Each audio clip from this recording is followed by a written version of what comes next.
Hello, everyone, and thanks for listening to the Quality Hub, chatting with ISO experts. I'm your host, Xavier Francis, and today we're here with Scott Dawson, President of Core Business Solutions. Thanks for being here again today, Scott. You bet, X, and it's kind of cool to be in the new studio setup here. Yeah, I'm liking this. I think it's going to be interesting. Yeah. We're not going to do it every podcast, but here and there we can. Cool. And I get that. It's always a pleasure having you here, Scott. And for everybody who's listening and watching, now over the course of the next several weeks, we're excited to explore a range of ISO standards beyond the well-known ISO 9001. At Core Business Solutions, our ability to work with companies extends well beyond ISO 9001. We support our customers with consulting, training, and software in a comprehensive array of ISO standards. In addition, we support cybersecurity, which is what we're going to be talking about today, NIST, and CMMC compliance and certification.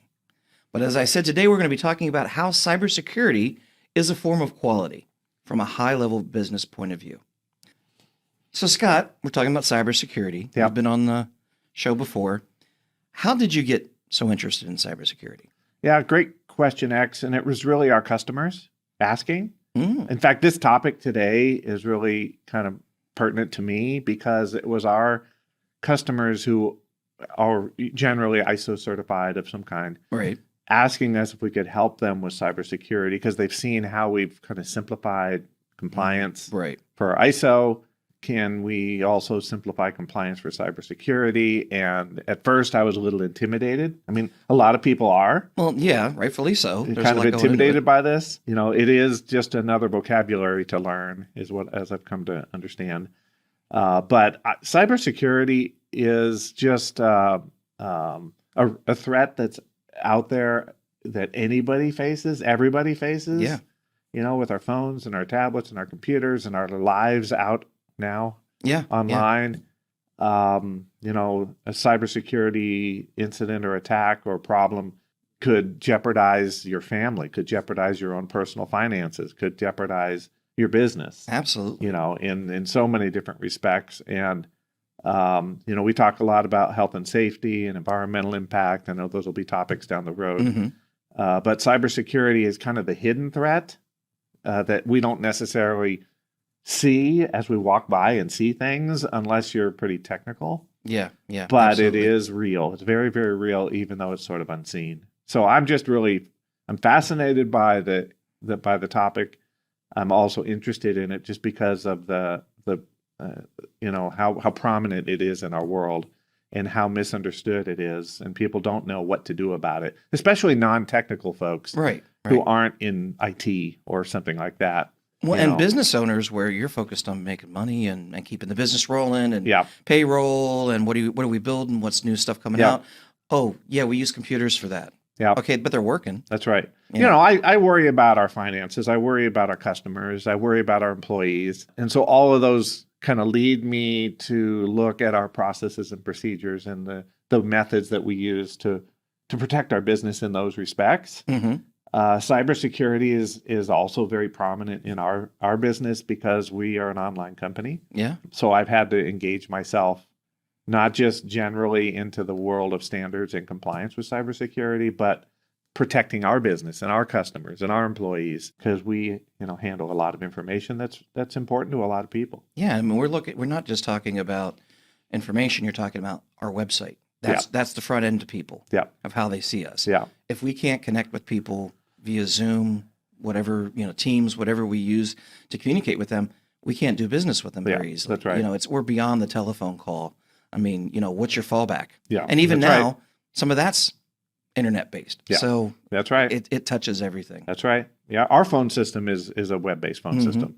Yeah. So even our telephones are, you know, hackable, if you will. Absolutely. Yeah. Well, in that vein, what are some common ways cyber criminals actually attack a business? Yeah, and you're right to use the word cyber criminals. It's no longer just the hobbyists trying to do this for sport. You know, it's kind of where the cyber attacks kind of germinated in the early days. It wasn't really for necessarily nefarious reasons. It was more the challenge. Can I hack into a bank system? Yeah.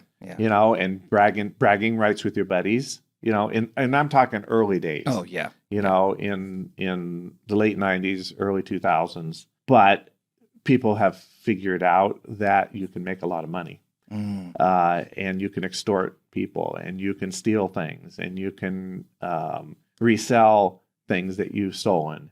All this information-based type of movement. Right. It's motivated a lot of cyber criminals around the world to make a business out of this. But there are different techniques and different approaches, and we hear these, and they sound a little confusing because, the vocabulary, the terminology is unfamiliar. Mm-hmm. I guess the one that I think about first is the phishing attacks, PHISH. Yep. Would play on the word, right? Right. But what phishing basically means is that an email or a text message or even a phone call is sent to you, a voicemail, and they're trying to get you to respond and reveal some kind of sensitive information or to click something that might allow a hacker to get access to your computer system. But so they're throwing you bait, hoping they can hook you. Exactly right. That's exactly what it is. And it's a numbers game with them. Mm-hmm. They send out millions and millions of these messages thinking they're going to deceive some people. And all that takes is somebody to click on something or to reply to something. And then they've got you. Or they've got your information, or they've got the access that they want. Email is one way that they do it. Mm-hmm. So they'll send email messages. They'll sound legit. Often they have things like urgent messages or information that they need to clarify, or they want you to validate your login credentials. Right, they want you to update your payment information. Things like this, tend to be the themes there. They're looking for you to reveal, information that shouldn't be revealed, and by tricking you into a response. Right, and there's different levels of that where you might have it on email, you might have something that's specifically attacked to certain individuals in an organization, or those even are a leadership. Yeah, and those are called spear phishing. Okay. So they, again, take the analogy, and instead of just I'm going to try to catch any fish. Yep, and I'm throw going a to try little to bait in catch there. that fish, right? Yep. And then there's even a bigger play on words called whaling. So you need a harpoon at this point. Yeah, exactly. And a big ship. Yeah, and a big ship. Yep. And a big ship. But that's where they're targeting people at the C level in a corporation or ownership who really have access to big bucks, right? Big information. They can write big checks or but they're all under the phishing kind of banner, if you will. Right. Malware is another one. Malware basically means that they secretly install backend or under the covers software that onto isn't your computer seen onto or your your computer or your phone generally. And that can happen through a phishing email. A phishing email might come and you click a link, and that then opens up your computer to allow malware then to be installed or copied onto your computer. Now, what might that do? What might that malware do? Yeah, malware can be very devastating. One of the ways is, I think we hear in the news a lot, is ransomware. Okay. Where they're holding your computers and your information hostage for payment. So what would happen is a program gets installed on your computer, either that day or months later, it gets activated and a screen comes up and says, hey, all your information has been encrypted. We are not going to give your information back unless you make a payment. And sometimes those payments are big dollars. Big dollars. So at that point, you either get to pay the ransom and hope you get the information back, or you go to a backup, hopefully offsite backup that you have of your data and restore it and don't pay the ransom. Or you're just out of luck and you've lost the information. Yeah, and that's the thing a lot of people don't realize. Like, well, I don't have anything important on that. Meaning like, if it's but even if it's just your spreadsheets and, what your plans are and things like that nobody else could use. Yeah. You still need it. They may not be able to monetize it, like resell it in some way. Mm-hmm. But it's important to you. Exactly. That's what they're playing on, is the importance it is to you and the disruption it might have to your business. Trojan is another kind of malware. Those have been around a long time. But a Trojan basically means that they disguise the malware as a real program, like Microsoft Word or some kind of an icon that you would normally click. And when you click on it, unbeknownst to you, it then launches this routine that gives the hackers access to data or transmits data to get information from your organization. Spyware, a little bit different, but again, another kind of malware that where they can monitor what you're doing on your computer. There's one called a keylogger that basically exactly what it says. As you're typing, it shows up on the bad guy's computer exactly what you're typing. So let's say you're typing a password or credit card information or something like that. It's just getting typed right out for them. Yep. Yeah. Now they got it. So different ways that malware is used, but it's malicious.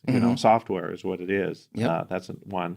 A couple of others just to mention. One is called a DDoS attack. DDoS stands for Distributed Denial of Service. What does that mean? It means they deluge your website with requests, millions of requests. That basically brings your website down to a crawl or takes it offline because your website can't handle that amount of traffic. Totally unusual level of traffic. Right. Specifically targeting a specific company's, typically their website, to take it offline. And sometimes that's accompanied with some kind of ransom type of a thing, and sometimes you don't know why it happens. Right. What was behind it. Again, well, I have a website. Well, is that how you communicate with your customers? Yeah. Is that how they log in and get their data? If That's you're right. if you're a credit card company or any of that, think about if your website's down. If you have software as a service that's web-based, Yeah. oh my goodness. Well, like ours. Yeah, exactly. So you have anything that can just take that down, and now you're out. Yeah. And those are really hard to protect against because they're happening in the legit level of the web of the internet, and it's just requests. It's just think of it as links being clicked, but millions of them, all at once, and no website is really set up to prevent that, and to protect against it, it's almost impossible. It's almost a response thing that you have to be on top of. Yeah, exactly right. Yeah, and then there are others. I guess the last one I want to mention is social engineering, because that's where they basically try to trick the human being into revealing some kind of information. So, say for example, someone calling and impersonating IT, or calling and impersonating somebody in HR. Hey, I'm new in HR. Nice to meet you. Just wanted to make sure that we had your personal information updated. Can I just ask you a few questions? Yep. And right over the phone. Take a minute of your time. Take a minute of your time. I'll take hard on. But they kind of impersonate somebody who's legit and fool you into revealing information, sometimes on a computer or sometimes verbally or in person. If there's a way to make money, it's probably happening. Yes, absolutely. And it's no different than any other kind of crime. It's just a different form of thievery or ransom. Exactly or right. Yeah. Exactly it seems right. to be does seem to be a lot of people attack. Yeah. So it seems it's not just hardware or software, but they're reaching out to people and making you feel like you got to respond right now. We got an emergency. Oh, Well, the technologies have evolved to be pretty stout. I mean, the easier way to steal something is to fool somebody into letting you in. Right. So fool somebody with an email.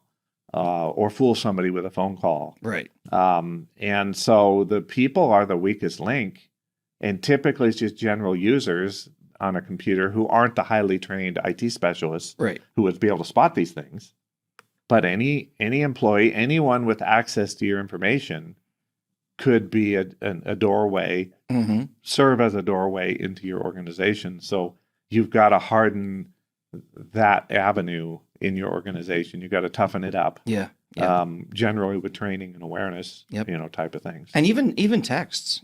I know we had one before where, one of our people in the company they thought it was you talking to them, and they impersonated you. And that's happened 2 or 3 times, especially in our case with new employees, and it was on their personal phone. Yeah. So someone had figured out that we had hired an employee, figured out what their phone number was. They knew who I was. And they sent a text message pretending to be me, asking for some kind of response or information. Yep. Or money. I think it's like maybe credit cards or something like that, or gift cards. But as the president of the company, somebody might think, oh my gosh, Scott's asking for something. Exactly. I guess I better get it to him. We've set up a practice that if you get any kind of message that looks out of the ordinary, just ask. Yep. Just talk to us. Send me a Yep. quick note or a quick phone call or stop me in the hallway Yep. and just confirm. No reason that you shouldn't ask to make sure it's legit. Exactly. Yeah. So with all of these in mind, and there's a lot of ways individuals in a business can be attacked, could you start with an example of how cybersecurity can directly impact customers and quality? Yeah, I think that's really important to not only recognize the impact it could have on you and your company, but impact your customers. So an example, a couple of years ago, we heard in the news the Colonial pipeline breach. It's a major U.S. pipeline that they handle, transmitting oil across different states. And there was a ransomware attack that basically shut their system down. But that affected the flow of oil, which affected everyone who depends on the flow of oil, and downstream until there was a major impact on the U.S. economy. Yeah. Because of this one attack to one computer system. It was the ramifications of that ended up having more severe impact than the attack itself. I mean, certainly Colonial Pipeline as a company was impacted, but everyone who depends on Colonial Pipeline was affected as well, all the way down the line. So their customers were directly affected by an attack on their network. You think about the ways in which, if your computer system went down for any period of time, how would that impact your ability to do business? How would that impact your ability to ship your product or deliver your service? It's that ramifications or that domino effect, if you will. That's going to affect your customers. Exactly right. And even employees and or customers. Yeah. Which, aren't we then talking about quality at that point, right? Talking about customers, customer satisfaction, customer expectations, customer needs. It immediately starts to cross over into the realm of quality or impact quality. I guess that's what I'm saying. A cybersecurity incident can impact your quality as an organization. Right. So do the quality professionals step up and start to take notice? That's what caught my attention in this field originally was what's the impact on a customer? And that was certainly, a service disruption.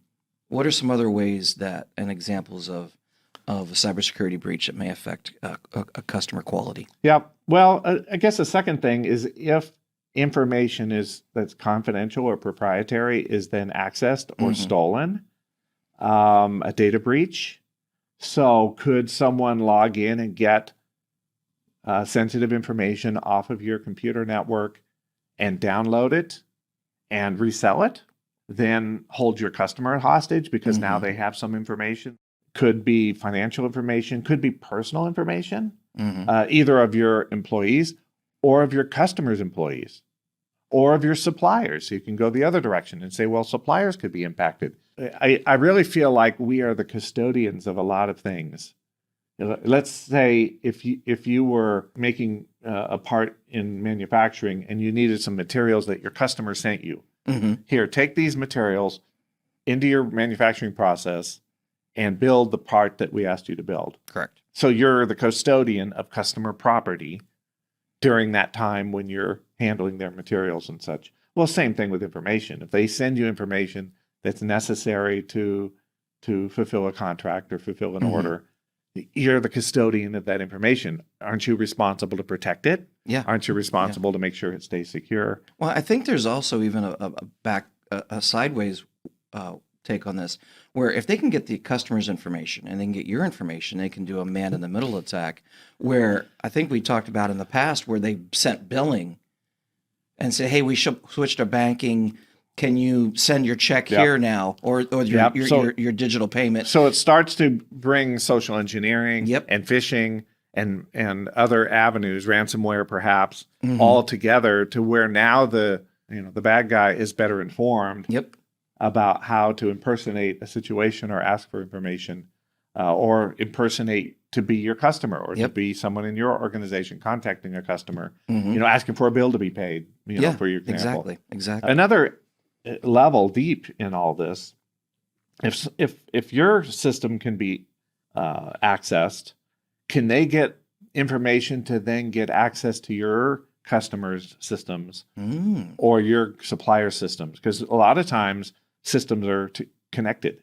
Yeah. And you're able to log into, say, a customer system to download things, or you're able to log into a supplier system to order things. Mm.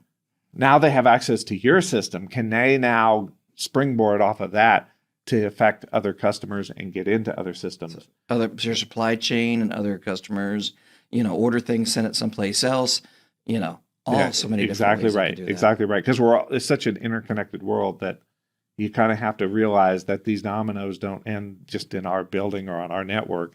The dominoes could fall elsewhere. Well, and also let's say you're from a manufacturing or software standpoint, we rent software. Yeah. We use software, or let's say you have a piece of manufacturing equipment and it's run on a certain part of software, and you're always in connection with that person that's managing that software. If they're hacked, now they can get into your actual lathe or whatever, shut it down or make it not work properly. Yeah. So it's that whole domino effect that you were talking about. Yeah. Well, or they could come in and adjust the specifications. Mm. So now, you're manufacturing parts that are defective without you even knowing it. Yep. Because remotely, it's been affected and without your knowledge. And I think quality professionals and the quality systems can help in promoting good cyber practices. If you see quality in cybersecurity as connected, there's no reason why cybersecurity can't be one of the risks. You're putting it out on the table and saying, listen, let's become better educated on this. Let's understand what the impact could be, and what kind of time investment or money investment we should be putting into this. Even if we're a small company, doesn't mean we should just, I call it, whistle past the graveyard. Yeah, exactly. They won't hurt me if I don't look over there. Exactly. Right? Right. It's burying your head in the sand. Exactly right. That's all customer information you're talking about. What else? How else can it affect you? It certainly could affect cost if you're shut down for a period of time. But let's say you're in manufacturing and you can't ship product for 3 days. What impact does that have on your company financially? Oh my goodness, yeah. And a lot of manufacturers, small manufacturers, live hand to mouth. Mm-hmm. I mean, their cash flow is pretty tight. Yeah. Margins are thin in a lot of these industries. And to be shut down for 3 days and not be able to ship any product, not only is that affecting your customer, but it's affecting your business and your cash flow. And you still have bills to pay, but you're not able to generate income for those days. What a big impact. Well, that's going to affect your employees too. Are they going to stand around for 3 days? For sure. And then I guess another one to bring up is loss of your reputation, impact on whether people can trust you. Mm-hmm. I mean, we talk about Colonial Pipeline. We talked about them earlier. Well, I don't think Colonial Pipeline wants forever to be associated with this breach that happened. But here we are, how many years later, still talking about it. Their reputation was really hit hard. Yeah, I remember an incident in a hospital system here in Pennsylvania a few years back, and the impact that had on the whole community was impacted by the fact that hospital system got hacked, and patient records were stolen, and it was horrendous. And then, of course, a lot of legal things started coming out, liability, all those type of things. Yep. Well, and also that you going back to the cost of your cleanup. Oh, yes. Of all of that data. Yeah. And from a hospital standpoint, lawsuits, litigation, how are we going to help you protect your information since it's already out there? Yeah. So it can be anywhere that these vulnerabilities are there, and it can really affect, your reputation. It can affect your credibility. It can affect your business, not just short term with the cost and that kind of thing, but it could affect long term your ability to be successful as an organization. So, absolutely. What else does quality worry about except those things? Yeah. You know? Well, we've proven that it does fall within the purview of quality because it's dealing with customer information. But when we're talking about smaller businesses, we talked about Colonial Pipeline. They're huge. What about the small business? How common is it really for a small business to be hacked, to be dealt with a cybersecurity attack? Yeah, earlier this year, I was reading a survey from IBM on small business and cyber incidents and that type of thing. And they said that small businesses account for 43% of cyber attacks. That's almost half. That's almost half. Wow. So if you think we're too small to be a target, we're too small to be worth it for a hacker to try to breach, I think there's another way to look at that.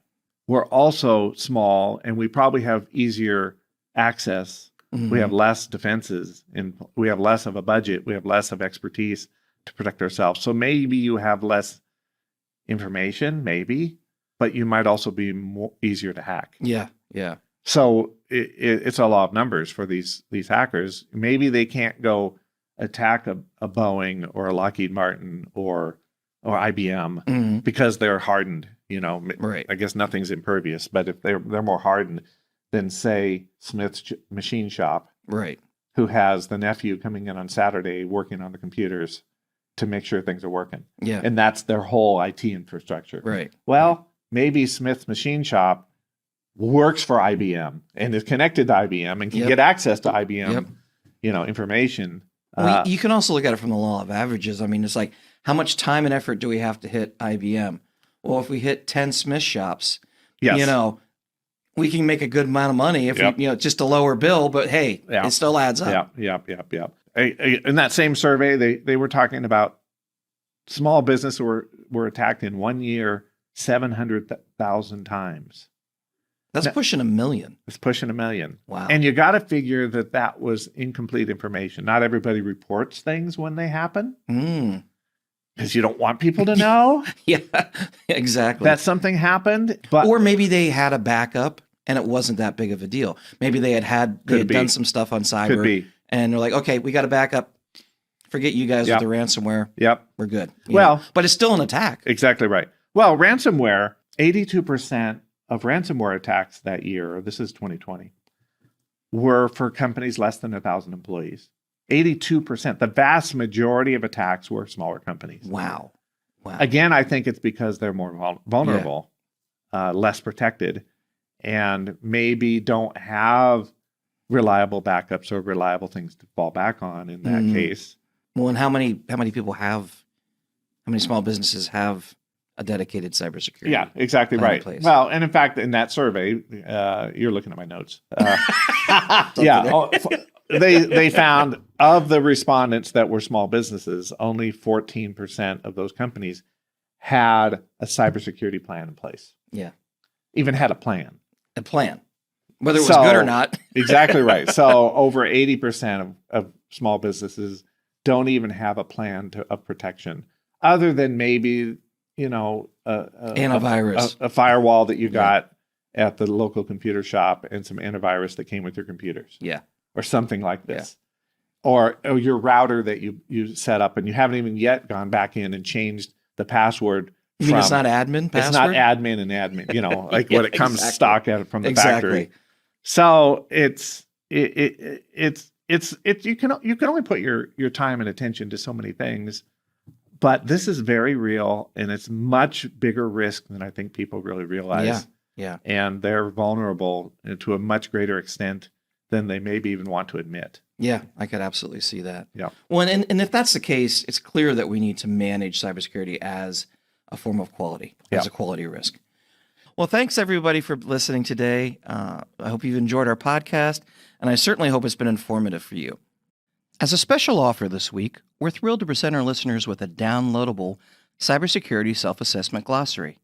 This resource will help you navigate the often perplexing terminology associated with cybersecurity. You can find the link in the podcast description below. Be sure to tune in next week for part 2 of our discussion with Scott Dawson on cybersecurity as a form of quality.